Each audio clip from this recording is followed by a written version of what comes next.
জগন্নাথপুর সরকারি প্রাথমিক বিদ্যালয়ের আয়োজনে এবং inner wheel club of Moulvibazar মিডটাউনের সহযোগিতায় ১২ নভেম্বর বুধবার মা সমাবেশ, শিক্ষা সামগ্রী বিতরণ, বিদ্যালয়ের শিক্ষার্থীদের উপস্থিতি নিশ্চিতকরণে চলমান ইনোভেশন, শিক্ষার্থীদের জন্মদিন পালন এবং জগন্নাথপুর সরকারি প্রাথমিক বিদ্যালয়ে কর্মরত প্রাক্তন শিক্ষক ও সহকারী শিক্ষকবৃন্দের মিলন মেলা ডিসেম্বর ২০২৫ অনুষ্ঠিত হয়েছে। অনুষ্ঠানে বক্তব্য রাখেন উপজেলা স্বাস্থ্য ও পরিবার পরিকল্পনা কর্মকর্তা ডাক্তার বর্ণালী দাস।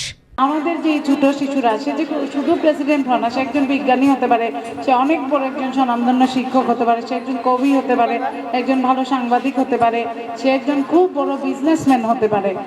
এছাড়াও বক্তব্য রাখেন উপজেলা প্রাথমিক শিক্ষা অফিসার রাশিদা আক্তার। আজকের এই আনন্দঘন পরিবেশে আমরা যে কাজটা করলাম, ইনার হুইলকে অসংখ্য ধন্যবাদ যে তারা এই ছোট্ট ছোট্ট সোনামণিদের জন্য ব্যতিক্রমী একটা আয়োজন করেছেন।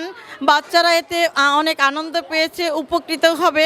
এছাড়াও অনুষ্ঠানে উপস্থিত ছিলেন জগন্নাথপুর সরকারি প্রাথমিক বিদ্যালয়ের প্রধান শিক্ষক ও inner wheel club of Moulvibazar মিডটাউনের ইসি মেম্বার ফাতেমা জহুরা, অবসরপ্রাপ্ত জেলা শিশু বিষয়ক কর্মকর্তা জসিমউদ্দিন মাসুদ, রেডিও পল্লীকণ্ঠের senior station manager Mohammad Mehedi Hasan, inner wheel club of Moulvibazar মিডটাউনের president Nilufar Jasmin, secretary Madhuri Majumder, vice president Syeda Mahbuba Rahman, সাবেক প্রেসিডেন্ট সৈয়দা খায়রুন্নেসা ইয়াসমিন, কার্যকরী সদস্য শাহরিন সুলতানা, নুসরাত জাহান, ফাতেমা ইসলাম ও সদস্য নাজমা আক্তার সহ বিদ্যালয়ের সহকারী শিক্ষক, অভিভাবক ও ছাত্রছাত্রীবৃন্দ।